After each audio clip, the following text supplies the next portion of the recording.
Hey everyone, hope you're well. Top 5 hacks to ensure a healthy work life balance. Point number 1. Let's start with the toughest. Stop checking your mails on mobiles and laptop post working hours. Stop taking official calls post your working hours and definitely post 2-3 hours of your working hours. Let me tell you one thing, work will never ever stop.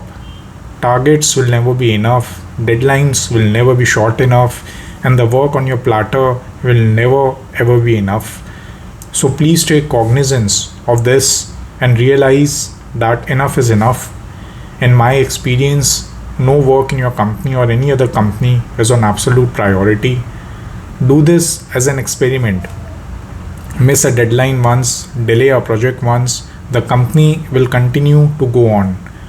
Of course, my intention here is not to encourage you to intentionally cause damage to the company and your performance. Stopping company work post the company hours is also important to give you a nano mental breather and allows you to spend time with your family and friends or follow whatever extracurricular you want to indulge into. It helps you keep fresh.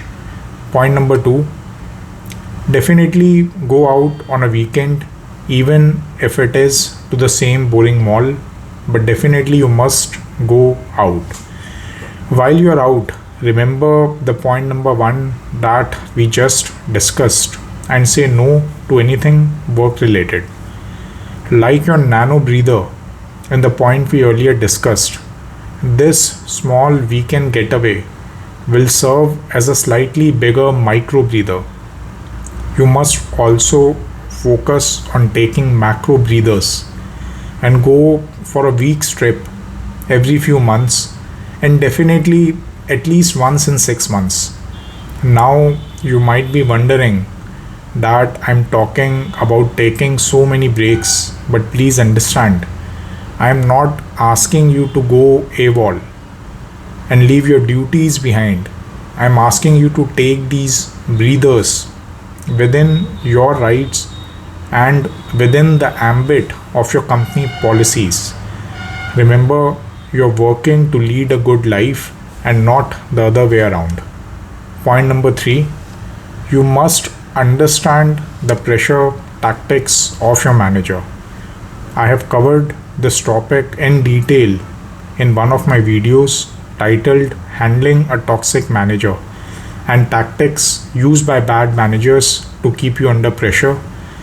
Since you spend most of your time with your manager, it is important to learn to manage your manager. If you don't, life will be tough. I request you to search for these videos and watch them. Point number 4, aim to make a few good work friends, and by few I mean maybe 1 or 2.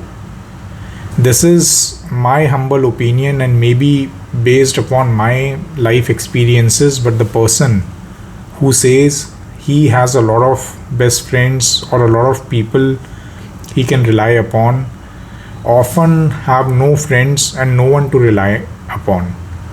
Such people need to revisit their definition of friendships and what qualifies as reliable friendships.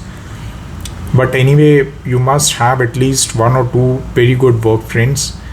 You must be able to connect with such people on both personal and professional fronts. Be true to these people even if you have to take a leap of faith first. It is important to have such few friends in the work environment because since you guys are working in the same company and maybe interacting with many of the same people, you would be able to better understand each other.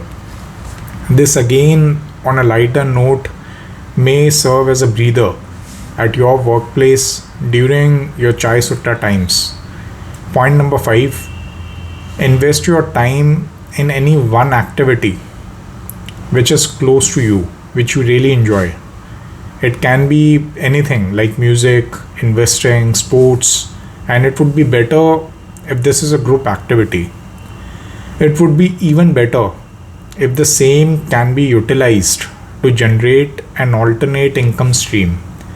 To enunciate, although I did not cover the same in this video, but having an alternate income stream serve as a major catalyst to your work-life balance. Why do we intentionally screw this balance? The major reason is that we are afraid to get escalated, which might lead to severe consequences. Why are we afraid of these severe consequences? Because we are afraid to let go.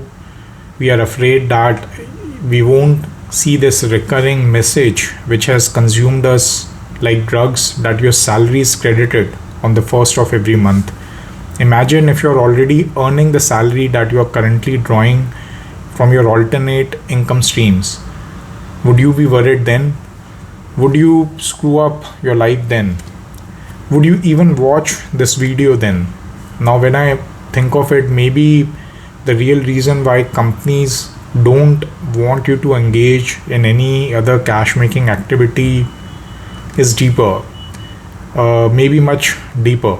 It might have something to do with human motivations of keeping people scared and on their toes in their current company all the time, which might not be possible if people have good cash generating backups.